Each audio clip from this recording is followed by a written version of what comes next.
Dia diusir, didorong hingga tersungkur, dan dihina sebagai pembawa penyakit. Namun, saat gedung mewah yang menghinana itu terancam hancur, bocah ini tetap kembali untuk menolong. Bukan karena ia butuh uang, tapi karena pesan sang nenek. Jangan biarkan hatimu ikut padam saat lampu-lampu kota mati. Inilah kisah Bima, pahlawan dari tumpukan sampah yang membuktikan bahwa kejujuran adalah mata uang yang paling mahal. Kadang, pahlawan datang dari tempat yang paling tidak terduga. Mari sebarkan pesan kebaikan ini dengan cara like dan share video ini. Pastikan kalian sudah subscribe untuk mendukung konten inspiratif seperti ini. Yup, absen dulu di kolom komentar, kalian hadir dari kota mana? Matahari di atas Gunung Tembaga tidak pernah terasa hangat. Ia selalu terasa membakar, seolah-olah cakrawala sendiri sedang memegang obor las tepat di atas kepala para penghuninya.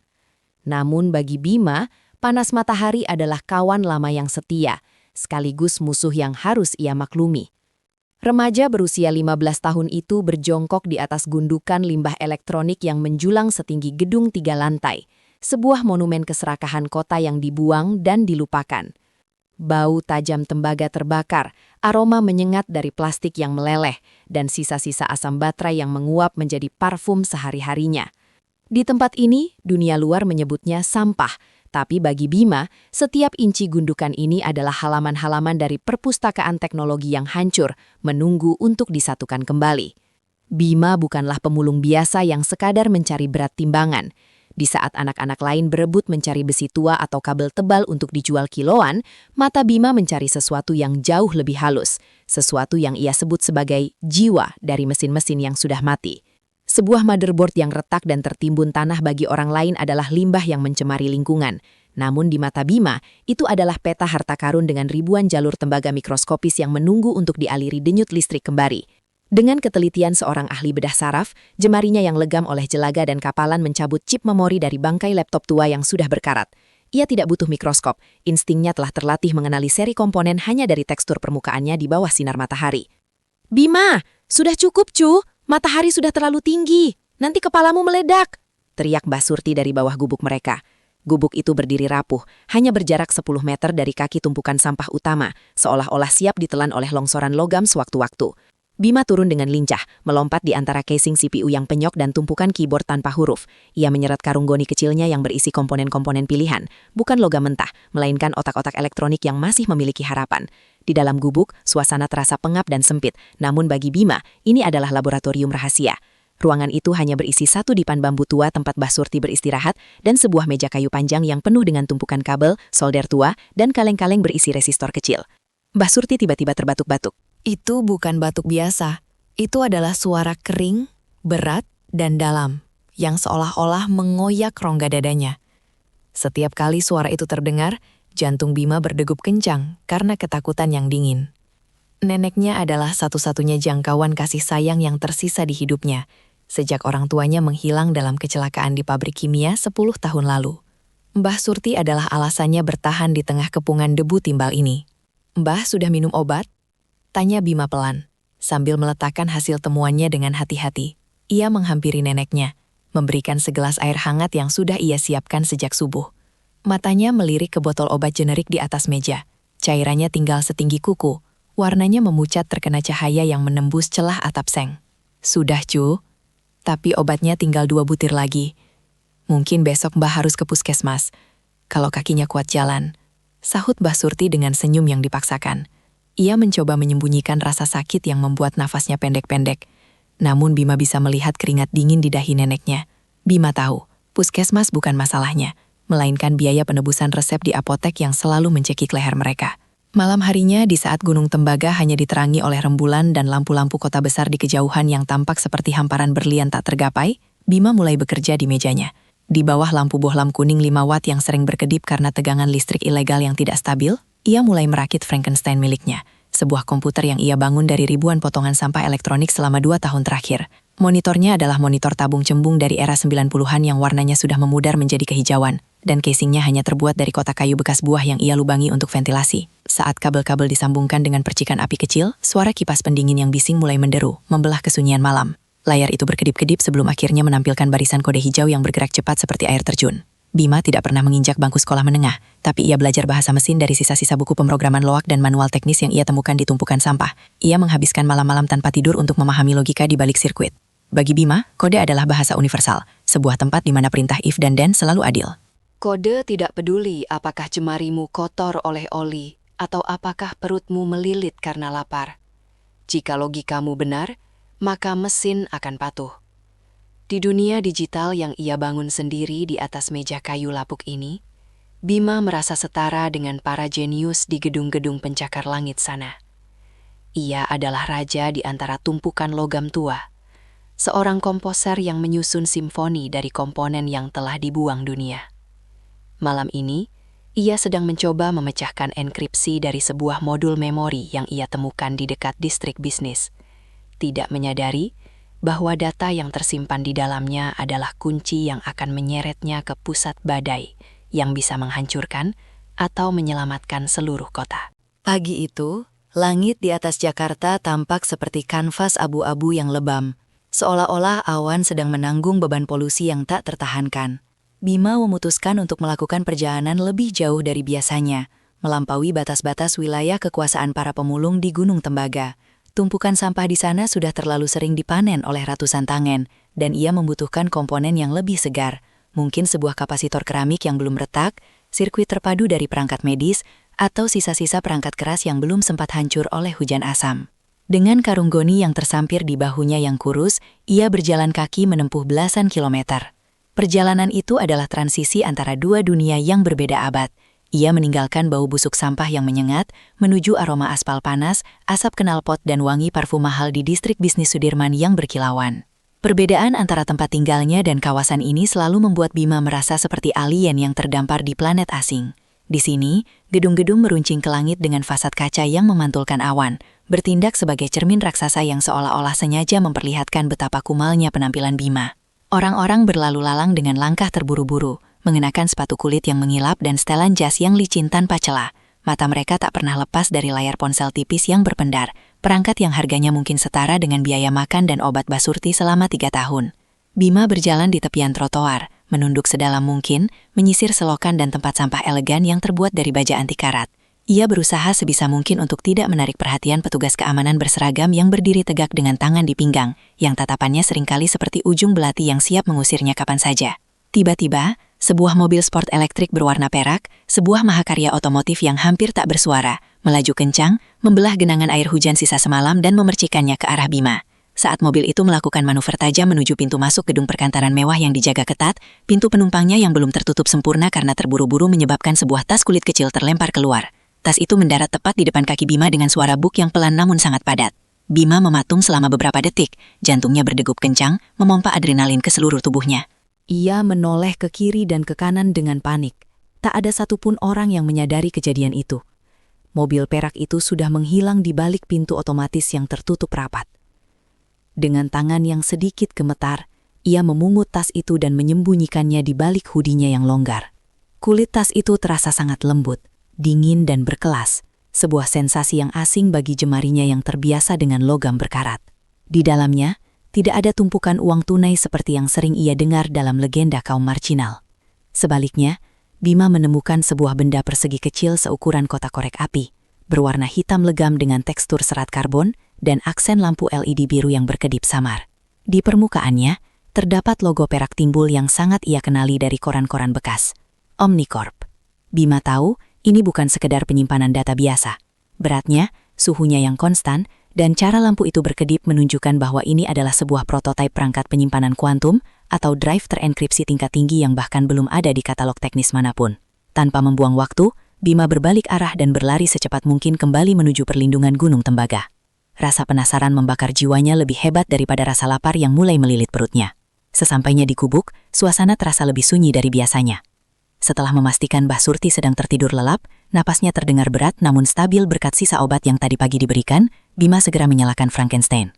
Mesin itu mengeluarkan suara menderu yang khas, bau debu yang dipanaskan mulai tercium dari kipas pendinginnya. Untuk menghubungkan drive canggih itu, Bima harus melakukan tindakan nekat. Ia merancang sebuah adaptor darurat secara instan, menggunakan jepitan buaya, kabel tembaga murni yang ia pilin secara manual, dan sebuah interface lawas yang sudah ia modifikasi. Ia harus memastikan tegangan listriknya stabil. Sedikit saja lonjakan dari instalasi ilegal gubuknya bisa menghanguskan perangkat bernilai miliaran ini.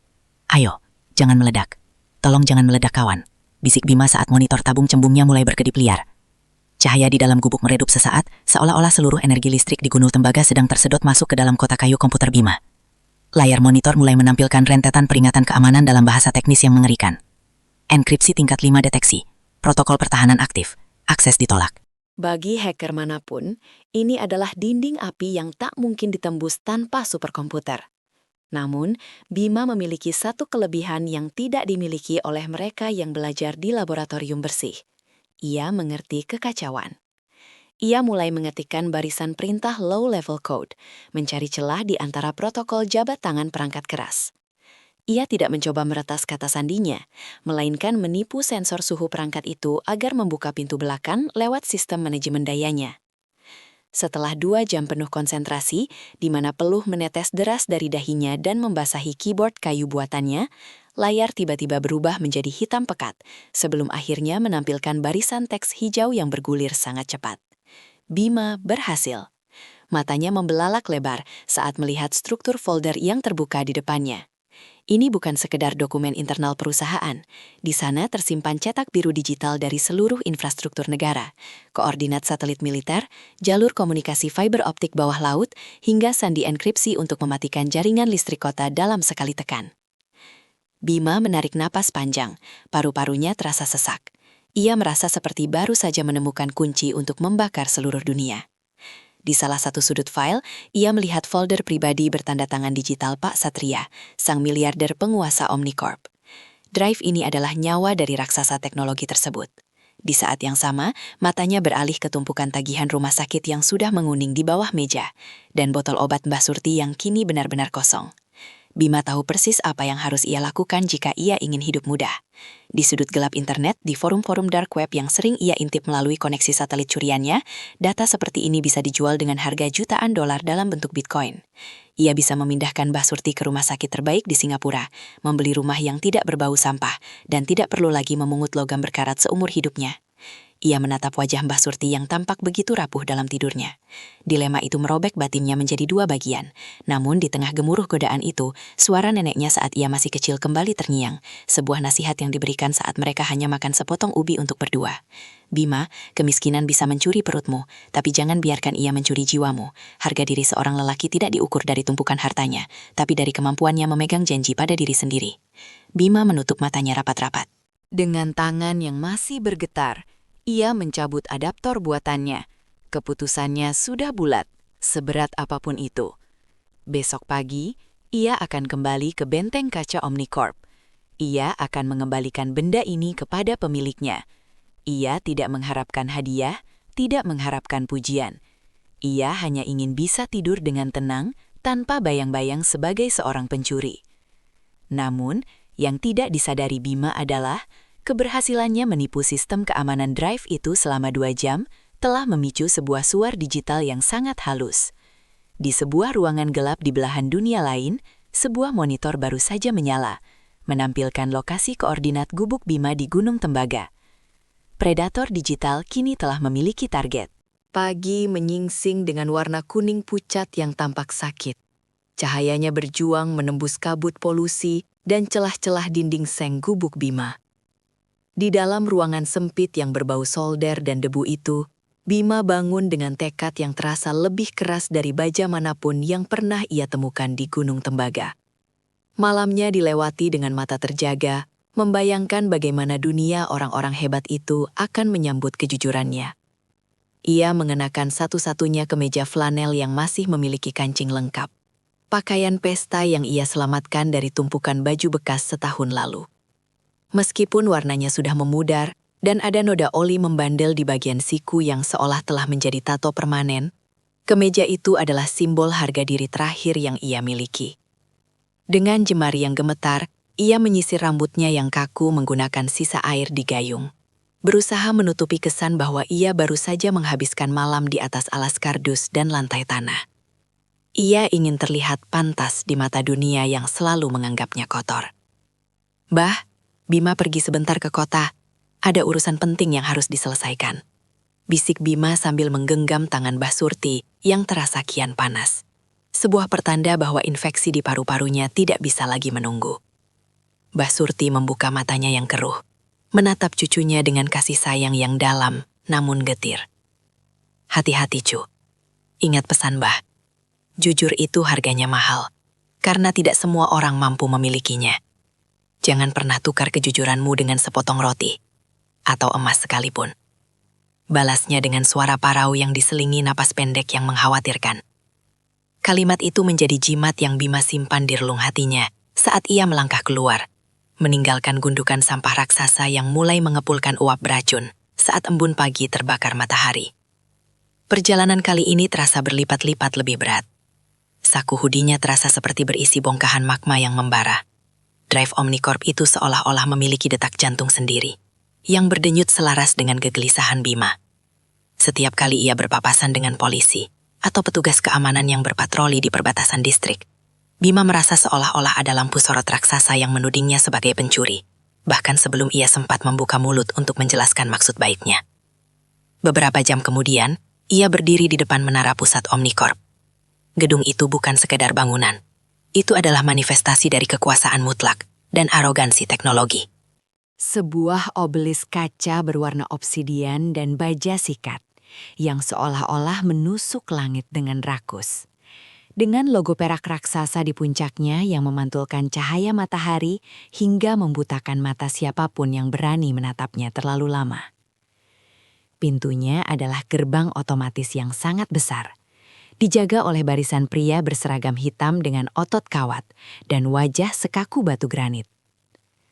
Bima menarik napas panjang, menelan ludah yang terasa pahit dan kering, lalu melangkah masuk. Seketika, ia disambut oleh embusan udara dingin yang steril dari sistem pendingin ruangan yang begitu kuat. Sangat kontras dengan keringat yang membasahi kemeja flanelnya. Lantai lobinya terbuat dari marmer putih Italia yang dipoles hingga mencapai tingkat kilau yang menyakitkan mata, menciptakan ilusi bahwa Bima sedang berjalan di atas hamparan salju yang suci. Di atas lantai itu, Bima bisa melihat pantulan dirinya sendiri dengan sangat jelas. Seorang bocah kurus, compang-camping, dengan sepatu sol karet yang hampir lepas dan mengeluarkan suara mendecit yang memalukan setiap kali ia melangkah. Ia merasa seperti noda hitam yang sengaja ditumpahkan di atas kanvas putih milik seorang kolektor seni mahal. Ia mendekati meja resepsionis yang lebih mirip sebuah benteng pertahanan daripada tempat pelayanan. Di sana, seorang pria bertubuh tegap dengan tanda pengenal bertuliskan Danu, kepala keamanan sedang berdiri tegak. Jari-jarinya yang tebal memegang radio komunikasi seolah-olah itu adalah senjata. "Permisi, Pak. Saya mau mengembalikan ini. Saya menemukan tas milik Pak Satria di trotoar kemarin siang," ucap Bima dengan suara yang sedikit bergetar. Namun ia berusaha menatap mata pria itu untuk menunjukkan kejujurannya. Ia merogoh sakunya dan mengeluarkan tas kulit kecil yang halus itu. Danu tidak segera menjawab. Ia tidak melihat tas itu.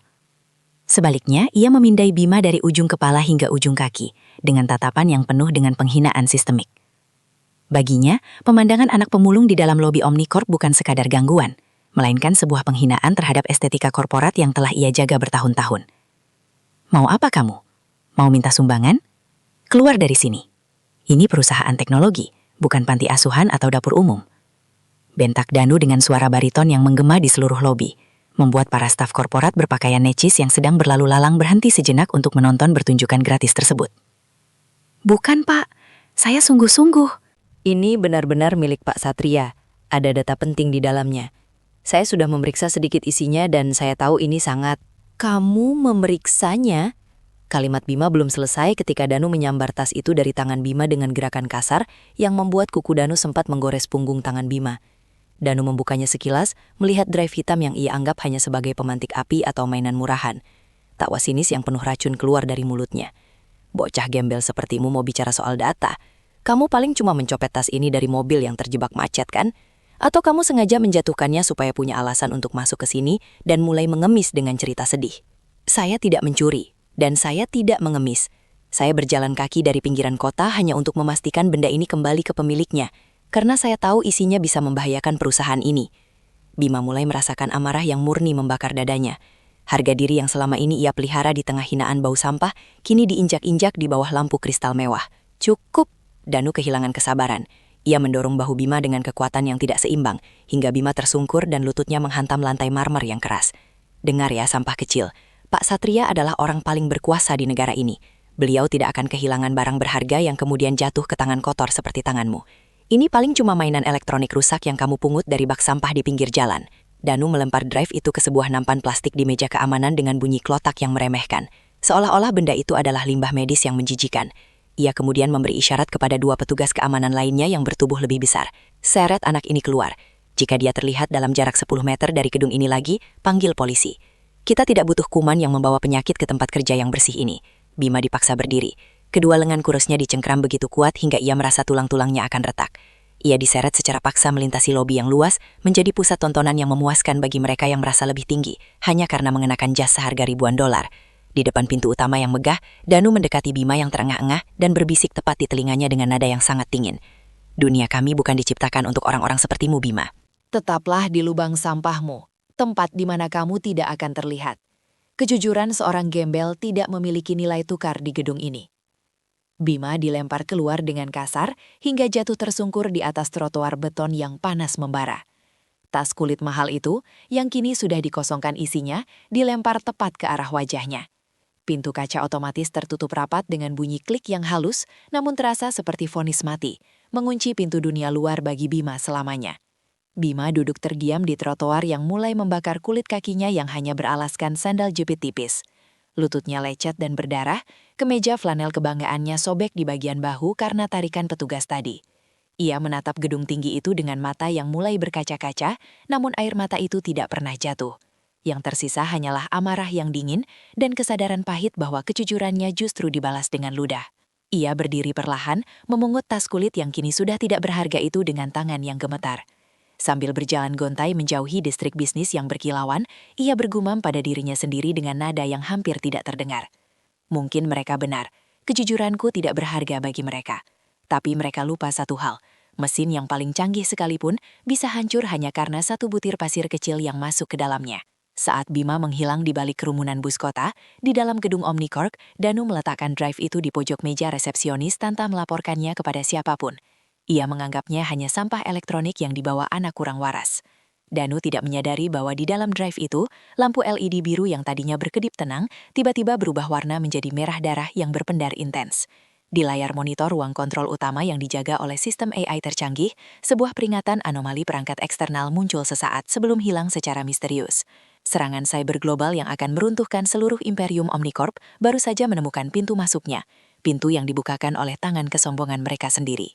2 hari telah berlalu sejak Bima diusir seperti kuman yang mencemari kemurnian lobi marmer Omnicorp. Di Gunung Tembaga, hidup berjalan seperti biasa. Berat, berdebu, dan penuh dengan perjuangan fisik yang menguras raga. Bima kembali ke rutinitasnya di tumpukan sampah, namun pikirannya tertahan di puncak menara kaca itu. Ada sebuah getaran halus di udara yang hanya bisa dirasakan oleh mereka yang memahami detak jantung mesin. Jejak digital yang ia intip sekilas melalui sirkuit Frankenstein miliknya bukan hanya sekedar tumpukan data, itu adalah pola predator yang sedang berhibernasi. Ia merasa seperti seorang pelaut yang melihat awan hitam di kaki langit, sebuah badai sedang bersiap untuk melumatkan kota, dan ia adalah satu-satunya orang yang memegang kompas. Sementara itu di lantai 70 menara Omnicorp, suasana sangat kontras dengan kemiskinan di pinggiran. Hari ini adalah hari penobatan digital. Pak Satria dalam balutan setelan jas wol Italia yang harganya setara dengan biaya hidup seluruh warga Gunung Tembaga selama sebulan, berdiri dengan angkuh di depan dinding kaca raksasa. Di bawah kakinya, Jakarta membentang luas, terlihat seperti maket mainan yang siap ia kendalikan. Ia sedang bersiap meluncurkan Benteng Nusantara, sebuah sistem keamanan siber nasional berbasis kecerdasan buatan AI yang diklaim sebagai algoritma paling sempurna yang pernah diciptakan manusia. Di belakangnya, puluhan insinyur muda dengan gelar dari Universitas Ivy League sibuk dengan tablet transparan dan layar hologram yang berpendar biru dingin. Mereka tersenyum, berbisik tentang bonus besar, dan merasa seolah-olah mereka adalah dewa-dewa baru yang sedang membangun tembok surga.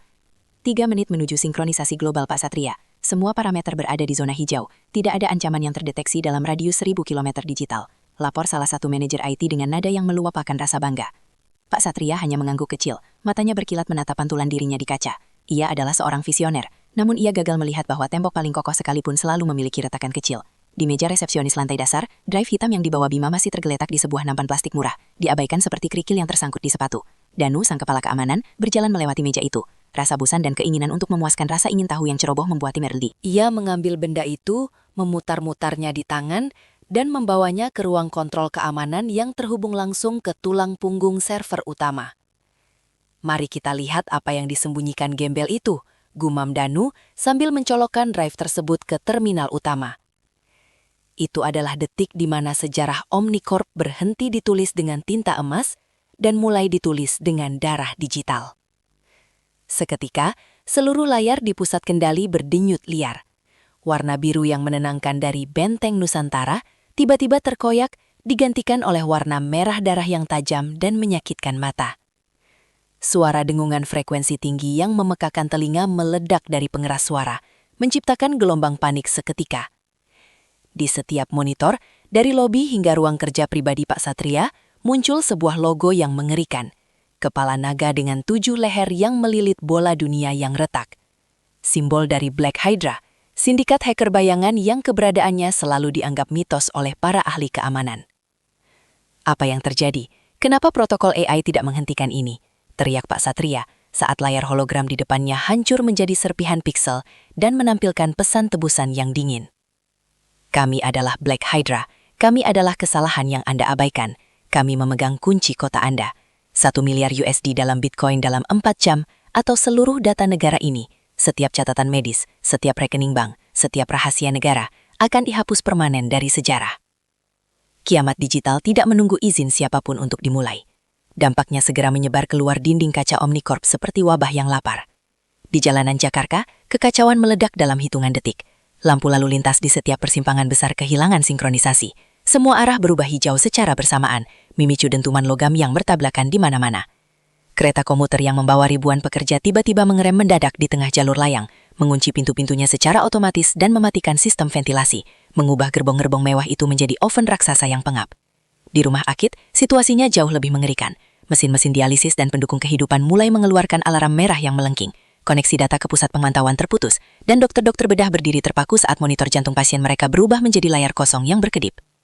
Di dalam jantung Omnicorp, para ahli IT yang tadi sombong kini tampak seperti semut yang sarangnya baru saja diinjak. Jari-jari mereka menari di atas keyboard dengan kecepatan yang lahir dari ketakutan murni, mencoba membangun firewall darurat. Namun, mereka sedang melawan hantu.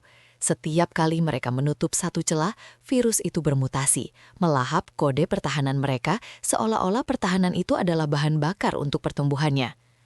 Ini tidak masuk akal, ini bukan serangan ransomware standar, teriak kepala insinyur, keringat dingin membanjiri wajahnya yang pucat pasi.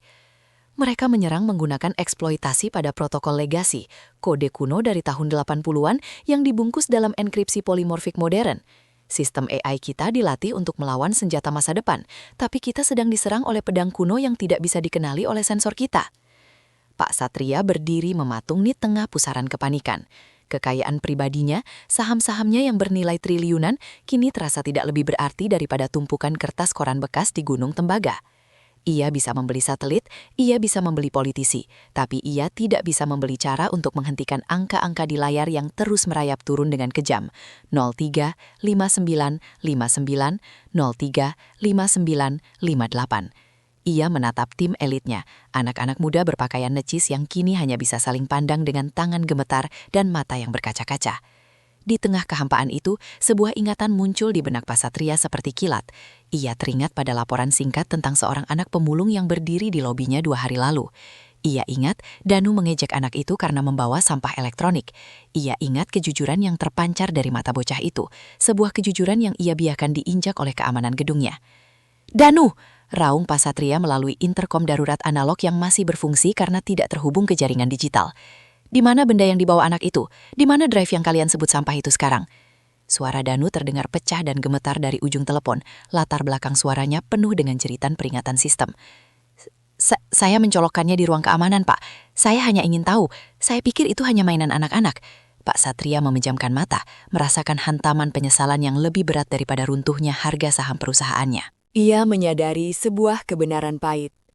Benteng besarnya yang bernilai miliaran dolar telah runtuh. Bukan karena serangan dari luar yang canggih, melainkan karena kesombongan internal yang meremehkan sebuah peringatan tulus yang datang dari tempat yang paling mereka hinakan. Mereka telah membuang kunci keselamatannya ke tempat sampah. Jauh di pinggiran kota, di atas tahta sampahnya di Gunung Tembaga, Bima berdiri tegak. Ia menatap ke arah pusat kota yang kini mulai gelap karena jaringan listrik utama mulai mati satu persatu, menciptakan lubang hitam di tengah lautan lampu Jakarta. Ia melihat berita di ponsel rakitannya yang masih berkedip dengan sinyal lemah. Ia melihat logo Black Hydra yang mendominasi setiap portal berita. Mereka menggunakan teknik buffer overflow kuno lewat gerbang belakang yang ditinggalkan pengembang tahun 90-an. Bisik Bima pada dirinya sendiri, jemarinya secara tidak sadar bergerak seolah sedang mengetik di udara. Dan orang-orang pintar di menara itu pasti sedang mencoba mendobrak pintu depan yang sudah dikunci dari dalam. Bima tahu ia harus bertindak. Ini bukan lagi soal Omnicorp yang sombong atau Pak Satria yang angkuh. Ini soal jutaan orang di luar sana, ibu yang terjebak di lift rumah sakit, pengemudi yang terluka di persimpangan jalan, dan negara yang sedang dijarah secara digital. Namun ia juga merasakan denyut perih di lututnya yang lecet akibat dorongan petugas keamanan tempo hari. Rasa malu saat wajahnya menghantam trotoar kembali membakar pipinya. Apakah ia harus kembali ke tempat yang telah meludahi martabatnya? Ataukah ia harus membiarkan kesombongan mereka terbakar habis oleh api yang mereka nyalakan sendiri karena ketidaktahuan mereka? Di tengah kegelapan Gunung Tembaga, Bima berdiri di persimpangan antara balas dendam yang manis atau kepahlawanan yang pahit. Kegelapan mulai menyelimuti Gunung Tembaga, seperti kabut tebal yang mencekam. Namun, ini bukan kegelapan malam yang tenang dan damai. Di kejauhan, cakrawala Jakarta yang biasanya benderang oleh jutaan lampu LED dan papan reklame raksasa, kini tampak compang-camping, seperti barisan gigi raksasa yang patah satu persatu. Cahaya kota itu berkedip-kedip tidak stabil, mengirimkan kode Morse keputusasaan ke langit malam. Pemadaman listrik bergilir, sebuah upaya putus asa pemerintah untuk melokalisasi serangan cyber, mulai memakan korban di sektor-sektor paling krusial. Bima duduk mematung di ambang pintu gubuknya yang reyot, matanya terpaku pada layar ponsel rakitannya yang terus bergetar hebat. Notifikasi berita masuk bertubi-tubi, sistem cadangan rumah sakit pusat gagal berfungsi, lift-lift di gedung tinggi macet total, dan jaringan komunikasi darurat mulai runtuh. Bah, suara Bima tercekat di tenggorokan, terasa seperti ada bongkahan logam yang menyangkut di sana. Ia menoleh ke dalam kegelapan gubuknya. Mbah Surti terbaring lemah di atas dipan bambu, napasnya kini terdengar sangat berat, sebuah suara parau yang menyerupai gesekan amplas kasar di atas kayu tua. Setiap tarikan napasnya adalah perjuangan hidup dan mati. Tiba-tiba, lampu bohlam kuning satu-satunya di gubuk Bima meredup, mengeluarkan suara mendesis, lalu mati total.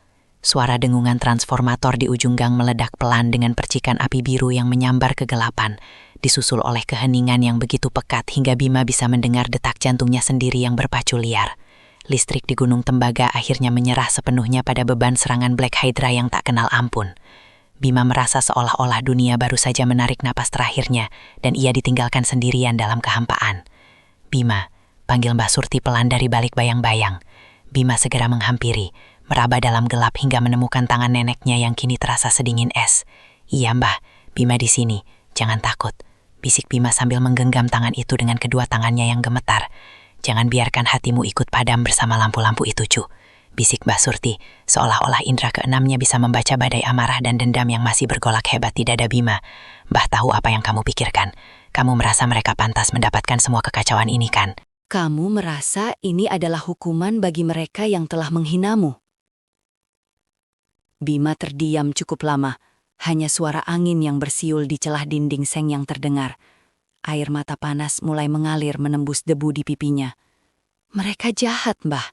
Mereka menyebut kita kuman yang harus dibasmi. Mereka meludahi kejujuranku seolah-olah itu adalah sampah yang tak berharga. Kenapa Bima harus menolong orang-orang yang bahkan tidak sudi melihat kita sebagai sesama manusia? Mbah Surti terbatuk hebat, sebuah suara yang mengoyak kesunyian malam, dan membuat hati Bima remuk. Mereka memang buta karena kilauan harta Bima, tapi di luar sana, melampaui gedung-gedung tinggi itu, ada ribuan orang seperti kita yang sama sekali tidak bersalah. Ada bayi-bayi di dalam inkubator yang kini kedinginan karena listrik mati. Ada orang-orang tua yang hidupnya bergantung pada mesin napas yang sekarang mungkin sedang berhenti berputar. Jika kamu memegang kunci pintunya dan kamu membiarkan pintu itu tetap terkunci hanya karena rasa perih di hatimu, maka katakan pada Mbah, apa bedanya kamu dengan mereka yang sombong itu? Nasihat itu menghujam jantung Bima seperti kilat yang membelah malam. Ia menyadari satu filosofi yang selama ini ia pelajari dari tumpukan limbah elektronik. Mesin yang paling hancur sekalipun selalu bisa diperbaiki dengan kesabaran, tetapi jiwa yang dibiarkan rusak oleh kebencian jauh lebih sulit untuk diselamatkan. Bima menyadari bahwa jika ia diam saja, ia membiarkan Black Hydra menang, bukan hanya atas Omnicorp, tapi atas kemanusiaannya sendiri. Bima bangkit dengan semangat baru. Ia menyalakan senter kepala rakitannya yang berpendar putih tajam. Dengan gerakan cekatan dan presisi, ia mulai membongkar Frankenstein. Ia tidak bisa membawa monitor tabungnya yang berat, jadi ia fokus pada organ vital mesin itu. Ia mencabut modul memori utama, hard drive magnetik buatannya yang tahan terhadap interferensi elektromagnetik, dan sebuah adaptor rakitan yang ia beri label penerjemah kuno, sebuah perangkat yang mampu menerjemahkan bahasa kode modern ke dalam bahasa mesin mentah. Ia tahu betul keunggulan sistem buatannya. Laptop rakitannya tidak memiliki sistem operasi komersial yang bisa disusupi. Sistemnya berjalan di atas kernel murni yang ia tulis sendiri baris demi baris di bawah lampu minyak. Ia adalah anomali di dalam ekosistem digital mereka. Sebuah butiran pasir mikroskopis yang tidak akan terdeteksi oleh radar canggih Black Hydra, namun mampu menyumbat seluruh roda gigi serangan mereka. Sementara itu, di puncak menara Omnicorp yang kini hanya diterangi oleh lampu darurat berwarna merah darah, Pak Satria sedang berdiri di tepi jurang keputusasaan. Layar hologram utama di depannya kini menampilkan angka hitungan mundur yang membara, menyisakan waktu kurang dari 90 menit sebelum penghapusan data massal dimulai. "Pak, kami berhasil!" teriak salah satu teknisi muda dengan suara parau dan mata yang merah karena kurang tidur. Ia menunjukkan sebuah titik merah yang berdenyut di peta digital yang tidak stabil di tabletnya. "Kami melacak jejak enkripsi yang sempat terbuka beberapa jam lalu. Koordinat akses terakhir drive itu berasal dari titik ini, sebelum serangan sistemik menyebar. Lokasinya di pinggiran, di sebuah kawasan kumuh ternama Gunung Tembaga." Pak Satria tertegun sejenak. Namanya bergaung di kepalanya seperti lonceng kematian. Gunung Tembaga, tempat pembuangan limbah itu. Ia menoleh ke arah Danu yang berdiri pucat pasi, berkeringat dingin di pojok ruangan yang remang. Tanpa kata-kata, Pak Satria melangkah mendekat dan mencengkram keras seragam Danu yang masih necis, namun kini tampak konyol di tengah kehancuran ini. "Siapkan mobil taktis paling cepat yang kita punya. Sekarang, kita akan menjemput satu-satunya kunci keselamatan kita, sebelum dunia ini benar-benar runtuh dan gelap selamanya." "Tapi Pak, daerah itu sangat tidak aman. Masa di sana bisa saja beringas karena pemadaman listrik?" Danu mencoba memprotes dengan suara gemetar. "Berbahaya." Pak Satria tertawa getir, sebuah tawa kering yang penuh dengan penghinaan terhadap diri sendiri. "Kitalah orang-orang yang paling berbahaya saat ini, karena kesombongan kita telah membakar rumah kita sendiri. Pergi sekarang, atau aku akan memastikan kamu membusuk di penjara karena kelalaian ini." Di sisi lain kota, Bima sudah mulai melangkah meninggalkan gubuknya. Ia berjalan menembus jalanan becek Gunung Tembaga, hanya ditemani cahaya putih dari senter kepalanya yang membelah kegelapan. Ia tidak tahu bahwa sebuah iring-iringan mobil mewah sedang berjuang menembus kemacetan dan kerusuhan kecil untuk menuju ke arahnya. Ia hanya tahu satu hal, ia harus sampai ke jantung serangan itu, sebelum detak jantung kota benar-benar berhenti berdenyut. Di pundaknya, ia tidak lagi memanggul karung goni berisi sampah botol plastik, melainkan memanggul harapan dari sebuah peradaban yang sedang sekarat di tangan kesombongannya sendiri. Langkah kaki Bima yang hanya beralaskan sandal jepit tipis beradu dengan aspal jalanan yang mulai mendingin, mengeluarkan bunyi ritmis yang seolah-olah menghitung detik-detik menuju kehancuran kota. Di atasnya, Jakarta tidak lagi terlihat seperti megapolitan yang angkuh dengan jutaan lampu neon. Ia tampak seperti bangkai monster raksasa yang dihantui oleh bayang-bayangnya sendiri. Tanpa penerangan jalan dan papan reklame yang biasanya memandikan setiap sudut dengan cahaya elektrik, kota ini terasa asing, purba, dan sangat mengancam. Suara raungan sirena ambulans yang terjebak dalam kemacetan abadi di jalan-jalan protokol beradu dengan teriakan keputusasaan orang-orang yang terkurung di dalam lift atau gedung-gedung tinggi, menciptakan simfoni kekacauan yang menyayat hati siapapun yang mendengarnya. Bima mempererat pegangan pada tali ransel lusuhnya yang terasa kian berat oleh komponen Frankenstein miliknya.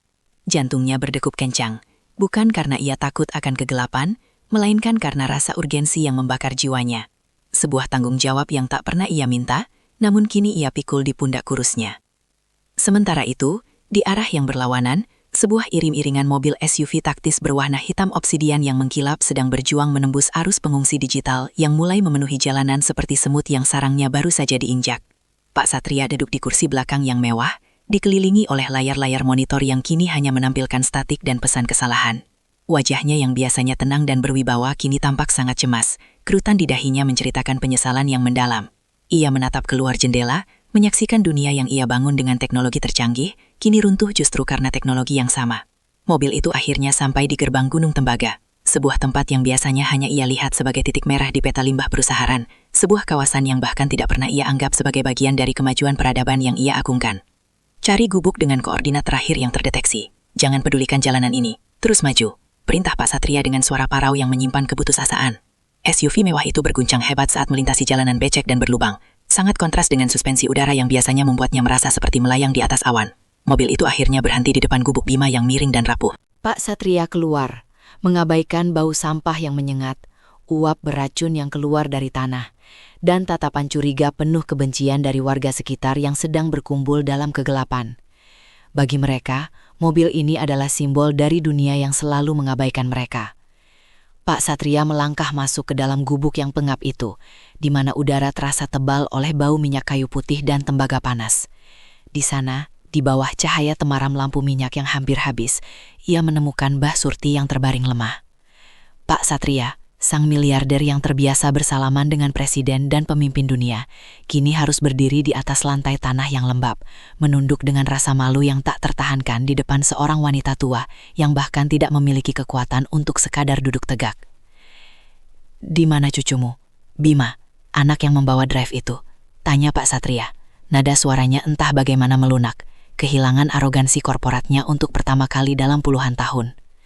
Mbah Surti menatap Pak Satria dengan mata keruh yang memantulkan kebijaksanaan berabad-abad. Ia tidak melihat uang Pak Satria, ia hanya melihat seorang pria yang ketakutan. "Dia sudah pergi, Tuan. Dia pergi untuk memperbaiki apa yang Tuan rusak dengan kesombongan. Dia tidak pergi membawa dendam, meski tubuhnya masih sakit karena dorongan petugas Tuan. Dia pergi membawa hati yang Tuan sebut kuman." Pak Satria tertegun, seolah-olah kata-kata itu adalah tamparan fisik yang membuat pandangannya kabur. Ia menyadari bahwa selama ini ia telah membangun menara gading di atas fondasi yang sangat rapuh, sebuah dunia yang mengagungkan algoritma, namun mengabaikan kemanusiaan demi angka-angka di bursa saham. "Kita terlambat," bisik Pak Satria pada Danu yang berdiri kaku di belakangnya, wajahnya pucat pasi menyadari kesalahannya sendiri. "Dia sudah menuju ke kantor. Dia melakukan apa yang seharusnya menjadi tanggung jawab kita." Di pusat kota, Bima sudah sampai di depan menara Omnicorp. Gedung itu kini tampak seperti benteng hitam yang mati di tengah hutan beton. Pintu kaca otomatis yang megah itu terkunci rapat oleh sistem fail-safe elektronik. Sistem smart lock yang seharusnya melindungi, justru menjadi penjara bagi ribuan staf di dalamnya, karena kunci digitalnya telah dikuasai oleh Black Hydra. Kerumunan orang di luar berteriak histeris, mencoba mendobrak kaca anti peluru itu dengan tangan kosong, namun sia-sia. Bima tahu ia tidak akan bisa masuk lewat gerbang depan yang dikuasai oleh intelligence musuh. Namun, Bima memiliki keunggulan yang tidak pernah masuk dalam skenario simulasi para insinyur Omnicorp. Ia tahu jalur nadi tersembunyi dari gedung ini. Selama bertahun-tahun memulung komponen di gang-gang gelap, ia sering menyelinap ke terowongan utilitas kabel bawah tanah untuk mencari sisa-sisa tembaga dan kabel serat optik yang terbuang. Ia tahu ada sebuah lubang akses pemeliharaan tua di gang sempit belakang gedung. Sebuah jalur komunikasi kuno dari era pembangunan awal yang tidak terdeteksi oleh sistem sensor laser atau biometrik terbaru karena sudah dianggap mati oleh komputer pusat. Bima merangkak masuk ke dalam lubang sempit yang berbau lembab, tikus dan oli mesin. Ruangannya gelap gulita, namun senter kepalanya membelah kegelapan, memperlihatkan ribuan kabel yang menjalar seperti urat nadi monster raksasa. Di sini, di bawah fondasi kemegahan Omnicorp yang steril, Bima merasa berada di rumah. Ia merayap di antara pipa-pipa uap padas yang mengeluarkan suara mendesis, memanjat tangga besi yang berkarat hingga telapak tangannya lecet, hingga ia sampai di sebuah panel distribusi lantai dasar yang tersembunyi di balik tumpukan kotak alat yang berdebu. Ia mengeluarkan laptop rakitannya yang layarnya retak namun tepat menyala dengan gagah. Tangannya yang kotor oleh oli dan debu mulai bergerak cepat di atas keyboard. Ia tidak mencoba meretas gerbang pintu utama. Itu adalah jebakan digital yang akan segera mendeteksi kehadirannya. Sebaliknya, ia menghubungkan kabel buatannya langsung ke jalur komunikasi analog lift barang, sebuah sistem cadangan berbasis sirkuit fisik yang sudah lama dilupakan oleh tim keamanan modern yang terlalu bergantung pada cloud. "Buka, ayolah, bicaralah padaku," bisik Bima saat cemalinya mengetikkan perintah bypass secara manual. Di layar laptopnya, barisan kode hijau mulai berinteraksi dengan sistem mekanis lift. Dengan bunyi dentang logam yang keras dan suara kabel baja yang bergesekan, pintu lift berang di depannya terbuka sedikit, mengeluarkan hembusan debu. Bima menyelipkan tubuh kurusnya masuk ke dalam lift yang gelap itu. Ia mulai menanjak perlahan menuju lantai 70, jantung dari badai digital ini. Ia tahu di atas sana, para ahli IT yang telah menghinanya mungkin akan mencoba menghentikannya lagi. Namun ia tidak akan menyerah. Ia bukan lagi sekedar bocah pemulung yang tidak dianggap. Ia adalah satu-satunya jembatan antara peradaban yang sedang sekarat dan cahaya yang ia bawa di dalam ranselnya. Lantai 70 Menara Omnicorp biasanya adalah tempat paling tenang di seluruh kota. Sebuah katedral data yang sunyi, di mana satu-satunya suara adalah dengungan rendah dari ribuan rak server yang bekerja dalam suhu beku konstan. Ruangan ini adalah monumen kesempurnaan manusia, tempat di mana algoritma mengatur nasib jutaan orang. Namun malam ini, katedral itu terasa seperti ruang operasi darurat di tengah medan perang yang membara. Lampu darurat berwarna merah darah berdenyut ritmis, menyinari wajah-wajah pucat para jenius teknologi yang kini tampak seperti hantu yang kehilangan arah di rumah mereka sendiri. Udara di sana terasa berat, jenuh oleh ion listrik statis dan aroma hangus yang samar dari sirkuit-sirkuit yang dipaksa bekerja melampaui batas termalnya. Di tengah simfoni kegagalan itu, pintu lift barang di sudut ruangan yang gelap berdenting pelan, sebuah suara mekanis kasar yang hampir tak terdengar di bawah jeritan melengking alarm sistem. Bima melangkah keluar dengan napas yang memburu dan uap dingin yang keluar dari mulutnya. Penampilannya adalah sebuah paradoks yang menyakitkan di tengah kemewahan futuristik ruangan itu. Hoodie-nya yang kotor oleh jelaga selokan, sandal jepitnya yang basah, dan ranselnya yang tampak ringsek membuatnya terlihat seperti bayangan kumuh yang menyelinap masuk ke dalam mimpi buruk kaum elit. "Berhenti, siapa itu? Area ini tertutup untuk siapapun," teriak salah satu pengawas keamanan yang masih berjaga dengan tangan gemetar di depan konsol utama. Namun, sebelum petugas itu sempat melangkah maju, pintu lift utama di seberang ruangan terbuka dengan suara desisan udara yang elegan. Paksatria melangkah masuk dengan terburu-buru, langkahnya tidak lagi tenang. Di belakangnya, Danu tampak seperti orang yang baru saja melihat ajalnya. Wajahnya pucat pasi tanpa sisa arogansi sedikit pun. Pakaian Paksatria sudah tidak lagi mencerminkan status miliardernya. Jas mahalnya terkena percikan lumpur dari jalanan Gunung Tembaga dan kancing kemejanya terlepas. Namun matanya memancarkan intensitas api yang belum pernah dilihat oleh bawahannya selama puluhan tahun. "Biarkan dia. Mundur." Raung Paksatria. Suaranya menggelegar mengalahkan kebisingan alarm dan membuat para staf IT tersentak. Anak ini adalah satu-satunya alasan mengapa gedung ini belum runtuh menjadi bom malam ini. Seluruh ruangan mendadak hening, kecuali suara kipas pendingin yang menderu kelas. Para teknisi elit, lulusan terbaik dari universitas-universitas bergengsi dunia, menoleh serentak. Mereka menatap Bima dengan campuran antara bingung, jijik, dan penghinaan profesional yang mendalam. Mereka melihat seorang bocah pemulung yang mereka usir dengan hina 2 hari lalu, kini berdiri di jantung pertahanan siber negara, tepat di tengah pusaran kiamat digital. Bima tidak membuang waktu untuk sekedar membalas tatapan mereka atau berbasa-basi. Ia melangkah lurus menuju terminal utama, pusat saraf dari sistem benteng Nusantara yang lumpuh. Di layar raksasa yang mendominasi dinding ruangan, angka hitungan mundur Black Hydra menyala merah, berdetak dengan kejam. 004215. Waktu mereka bukan hanya habis untuk menyelamatkan data, waktu mereka habis untuk menyelamatkan peradaban yang kini menggantung di ujung tanduk digital. "Bapak dan tim Bapak melakukan kesalahan fatal sejak awal," ucap Bima tanpa menoleh. Suaranya terdengar sangat tenang namun penuh otoritas yang lahir dari pengalaman nyata di tengah kekacauan. Tim Bapak mencoba membangun tembok beton baru di atas tanah yang sedang amblas, sementara musuh sudah menggali lubang di bawah fondasi menggunakan linggis kuno sejak 30 tahun yang lalu. Bima membuka ranselnya yang berbau debu dan mengeluarkan laptop rakitannya yang penuh dengan lapisan lakban hitam. Saat ia mencolokkan kabel konektor buatan tangannya yang kasar ke port akses serat optik utama, beberapa teknisi senior mendengus sinis, mata mereka berputar. "Itu konyol. Perangkat purba dari tumpukan rongsokan itu akan meledak atau menghanguskan seluruh interface kuantum kita jika dialiri data secepat ini." "Diam kalian semua," bentak Paksatria, matanya menyapu ruangan dengan kemarahan yang dingin. "Kalian semua sudah gagal total dengan segala kemewahan kalian. Sekarang berikan jalan pada satu-satunya orang di sini yang tahu bagaimana cara bekerja di tengah lumpur tanpa takut kotor. Bima mulai mengetik, jari-jarinya yang kapalan dan kotor bergerak dengan kecepatan yang tidak masuk akal di atas keyboard kayu buatannya. Gerakannya tidak seperti seorang pengetik data, melainkan seperti seorang maestro pianis yang sedang memainkan simfoni kematian bagi sang naga digital. Di layar monitor raksasa, virus Black Hydra tampak seperti Hydra dalam mitologi, naga dengan ribuan leher merah yang melilit setiap baris kode keamanan Omnicorp, memeras kehidupan dari sistem tersebut bit demi bit. Mereka tidak menyerang pintu depan yang kalian jaga ketat, gumam Bima. Matanya bergerak mengikuti barisan kode biner yang bergulir cepat di layar kecil laptopnya. Mereka menggunakan buffer overflow pada instruksi-instruksi 16 bit yang disembunyikan di dalam kernel modern kalian. Sistem kalian terlalu canggih untuk melihatnya. Kalian mencari bom nuklir di radar, padahal mereka hanya mengirim jutaan rayap yang tidak terdeteksi untuk memakan struktur kayunya. Pertarungan digital pun pecah di udara yang jenuh listrik. Bima tidak melakukan kesalahan yang dilakukan tim IT Omnicorp. Ia tidak menyerang virus itu secara langsung. Ia tahu bahwa setiap serangan langsung akan memicu logika pembunuhan data secara otomatis oleh Black Hydra. Sebaliknya, ia menggunakan sistem Frankenstein-nya untuk menciptakan lingkungan virtual palsu secara instan, sebuah sandbox digital yang ia sebut sebagai kotak pasir hantu. Lingkungan ini terlihat persis seperti database asli negara bagi sang virus. Ia memancing Black Hydra masuk ke dalam jebakan logika kuno yang ia tulis dalam bahasa mesin mentah, low-level assembly, bahasa yang sudah dianggap punah oleh dunia modern, namun sangat ia kuasai dari buku-buku teknis tahun 80-an yang ia selamatkan dari loak. Di layar raksasa, naga merah digital itu mulai meronta-ronta saat menyadari mangsanya adalah bayangan. Garis-garis merah mencoba menyerang balik dengan lonjakan latensi. Namun kode Bima yang sederhana justru sangat efektif karena tidak memiliki ketergantungan pada protokol internet modern yang bisa dibajak. Bima bertindak seperti seorang pemulung ahli yang sedang memilah gunungan sampah. Ia memisahkan instruksi jahat dari data penting negara dengan ketelitian mikroskopis yang menyakitkan.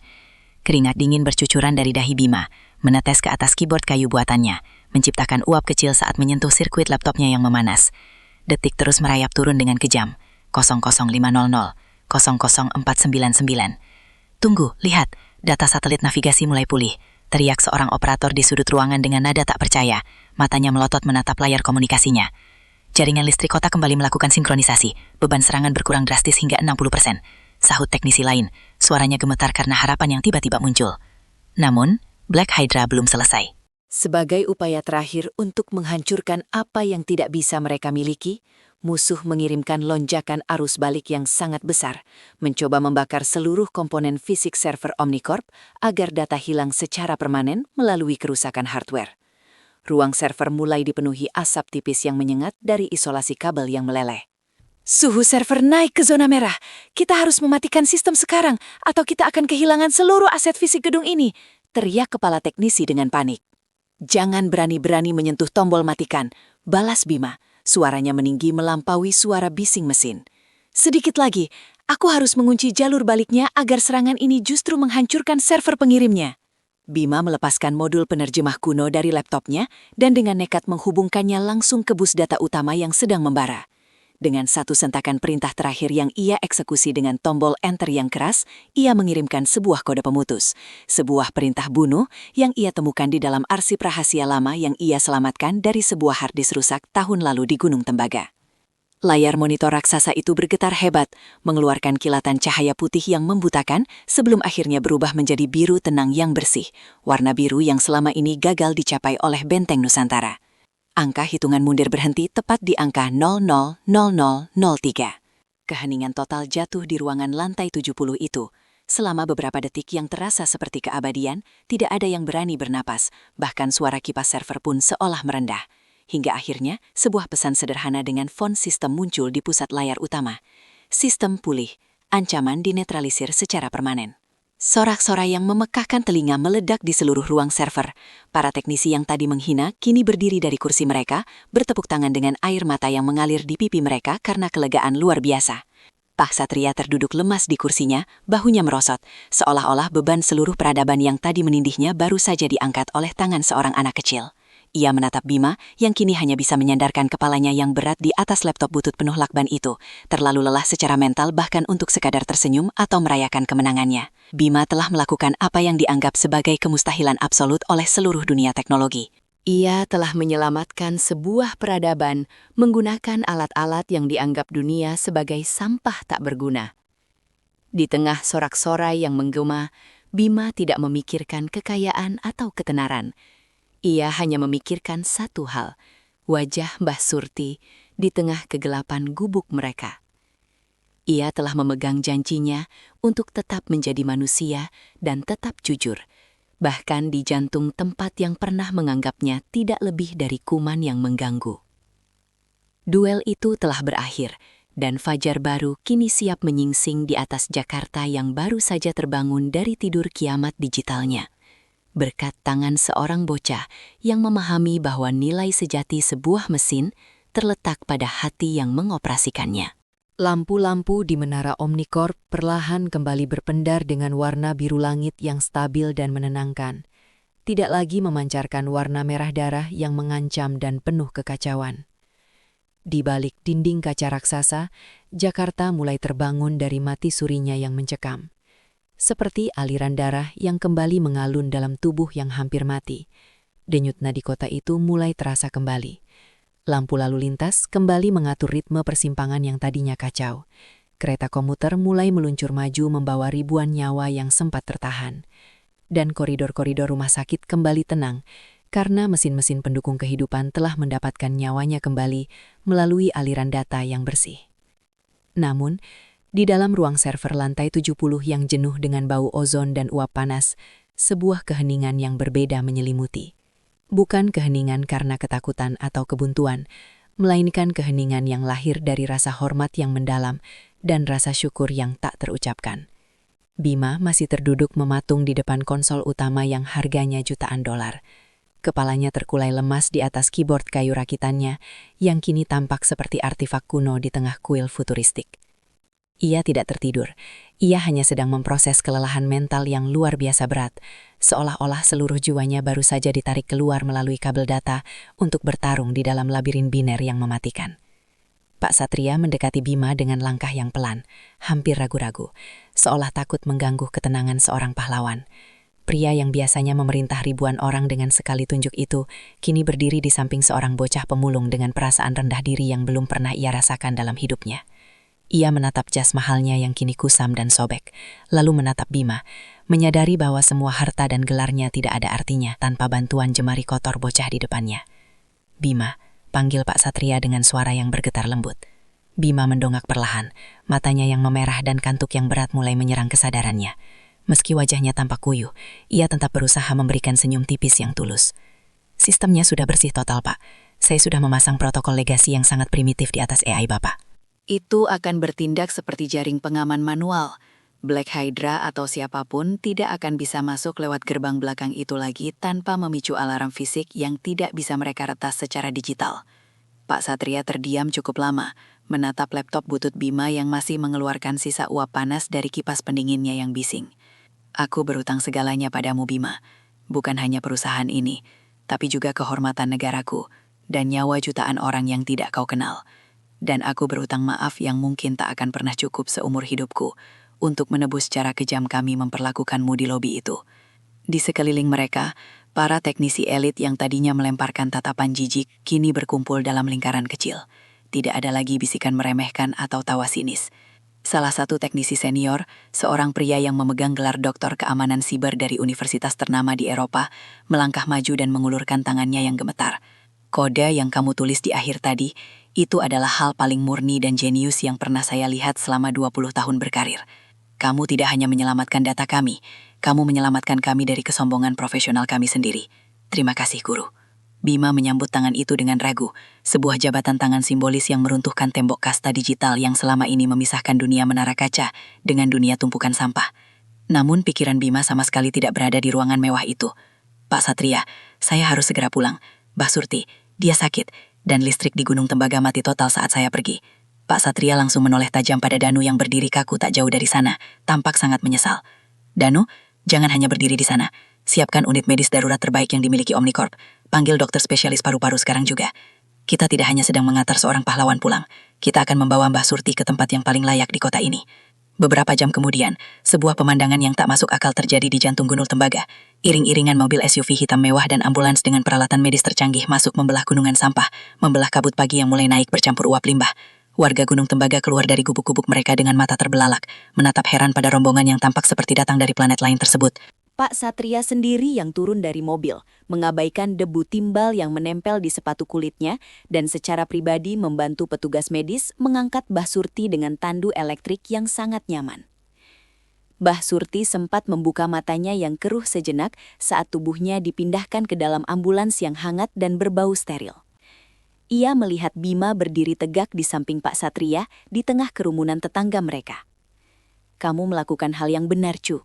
Kamu tidak membalas kejahatan dengan kejahatan," bisiknya dengan suara yang hampir habis.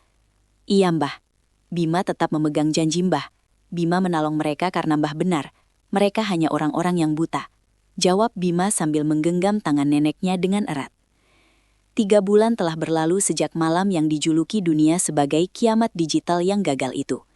Hidup Bima telah berubah secara total dalam aspek fisik, namun jiwanya tetaplah Bima yang sama dari Gunung Tembaga.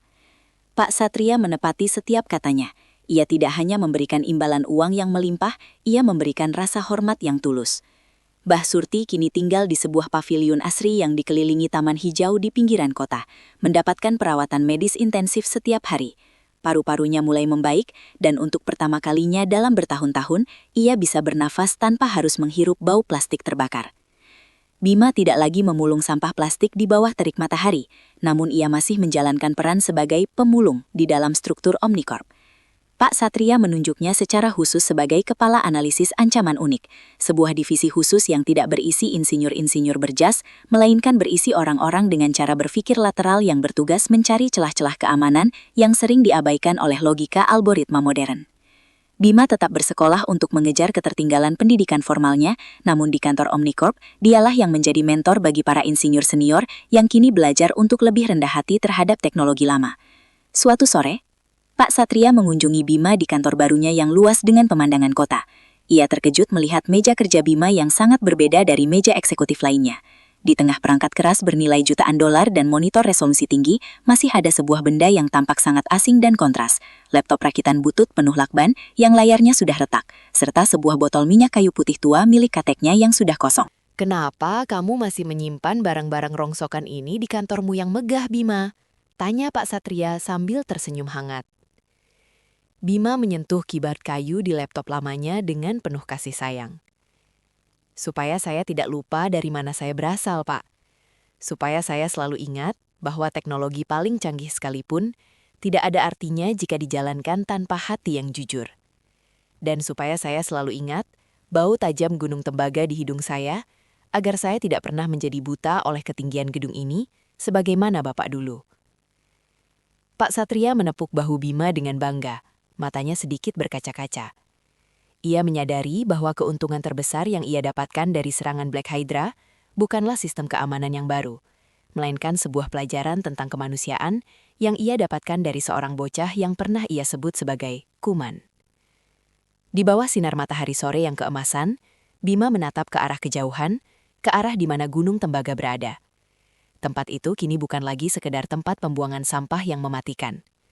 Melalui Yayasan Pendidikan Teknologi yang didirikan Bima bersama Pak Satria, sebuah sekolah vokasi sedang dibangun di sana untuk anak-anak pemulung lainnya.